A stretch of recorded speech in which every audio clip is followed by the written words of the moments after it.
The ancients knew something that modern people here have almost forgotten. Reality does not begin outside. It begins within.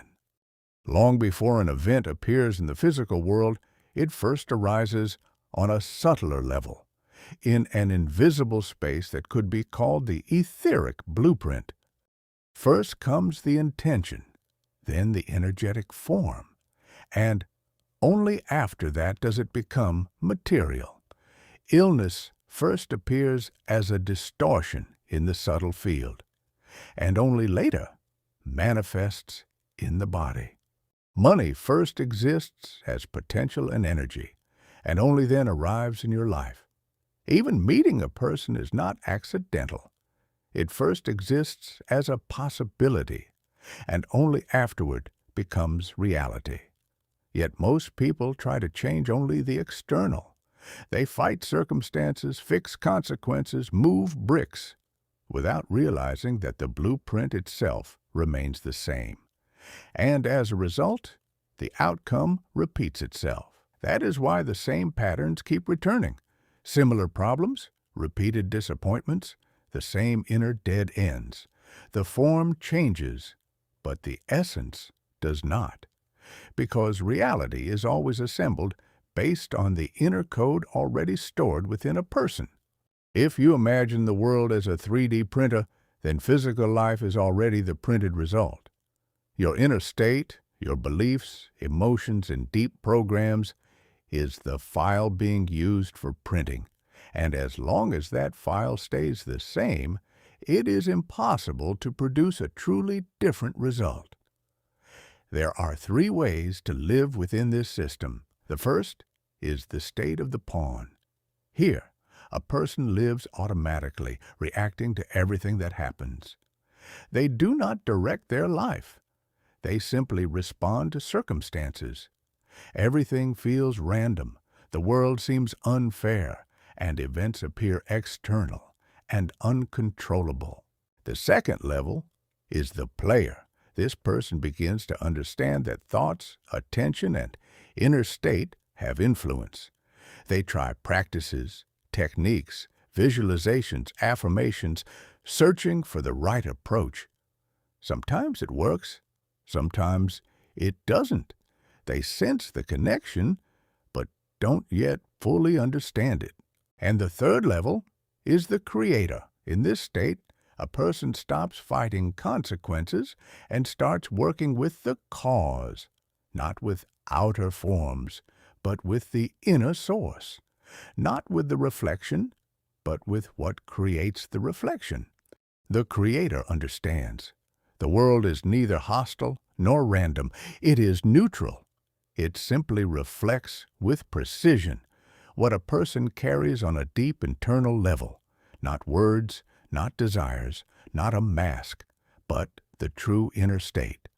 That is why reality responds not to what you say, but to what you radiate. You can repeat all you want that you desire love, but if deep inside there is a fear of intimacy, life will continue to bring situations that confirm that fear. You can dream about money, but if you carry the belief, I never have enough, that is the state that will be amplified and returned to you as real events. The world works like a mirror. It does not argue, judge, or punish. It simply shows what already exists within you. So the real question is not what you want, but the state you're living from right now. True change begins the moment a person stops reacting automatically and creates a pause between the event and their response. In that pause, freedom is born.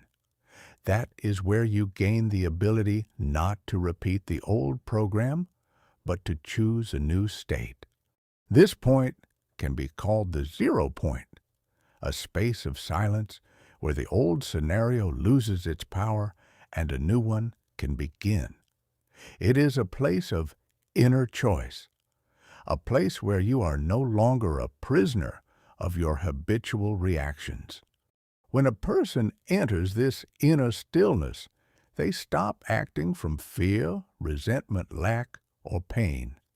They stop unconsciously repeating the same patterns, and that is when the opportunity appears to load a new file, a new inner code from which external reality will later begin to reshape itself.